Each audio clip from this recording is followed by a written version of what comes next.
Kisah ini terjadi sekitar tahun 90-an di sebuah desa di bagian Rajasthan, di India. Seorang anak laki-laki lahir dari keluarga muslim di lingkungan yang mayoritas penduduknya beragama Hindu. Bayi muslim itu kemudian diberi nama Ahmed. Seiring waktu, Ahmed tumbuh menjadi anak yang telah cepat menguasai Al-Quran. Di usianya yang 10 tahun, Ahmed sudah banyak menghafal Al-Quran.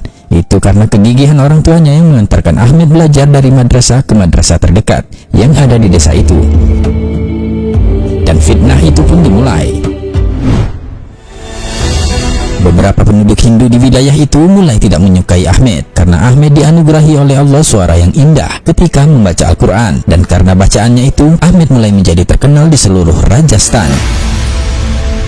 Dan karena itu pula beberapa ulama dan ustadz dari tempat yang jauh berdatangan ke rumah Ahmed hanya untuk mendengar suara Ahmed ketika membaca Al-Quran. Tidak hanya umat Islam, beberapa pendeta Hindu pun dibuat takjub dengan suara merdu Ahmed saat membaca Al-Quran, yang membuat mereka mulai mempelajari Islam. Kondisi itu kemudian membuat pendeta-pendeta Hindu yang tak menyukai Islam pun mulai memusuhi Ahmed dan keluarganya. Mereka pun mulai berkomplot untuk merencanakan perlawanan.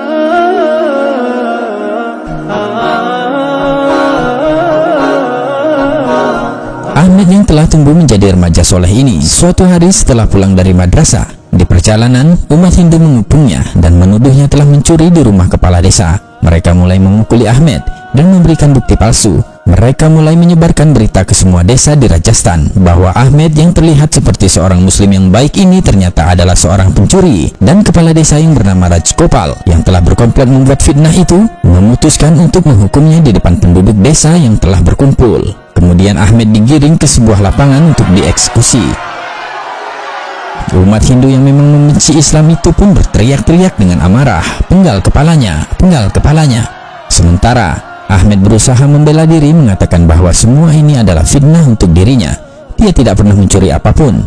Dan seorang pendeta Hindu tiba-tiba berkata, "Lihat saudara-saudara, bocah muslim ini telah mencuri dari rumah kepala desa. Ini bukan perkara sepele dan dia harus dihukum mati." Kepala suku Hindu yang terlibat dari rencana itu segera berkata, "Ayo kita bunuh bocah terkutuk ini sebelum dia menjarah seluruh desa." Dalam situasi ini Ahmed pun berkata kepada para pendeta-pendeta Hindu, kepala desa dan semua orang yang hadir di sana, "Allah Tuhanku, Allah tahu bahwa aku tidak mencuri. Aku selalu melafalkan ayat-ayat suci Al-Quran dan agamaku Islam mengajarkan bahwa mencuri adalah perbuatan yang sangat buruk. Oleh karena itu, siapapun yang ingin membunuhku dengan secara tidak adil, mereka akan menghadapi hukuman Allah." Mendengar itu, kepala desa segera memerintahkan Algojo untuk segera memenggal kepala Ahmed dengan pedang. Algojo pun maju. Ketika Algojo itu telah dalam posisinya dan hendak mengayunkan pedangnya, tiba-tiba badannya menjadi kaku. Algojo itu terjatuh ke tanah dan terlihat kejang-kejang.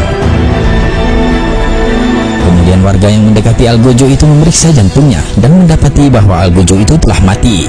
Melihat itu, umat Hindu yang ada di sana mulai gemetar dan Ahmed berteriak, "Allahu Akbar, Allahu Akbar. Lihatlah, Allah Tuhanku yang maha besar dan Islam adalah agama yang benar. Kalian semua harus memohon ampun kepada Allah dan masuklah kepada agama Islam. Allahu Akbar."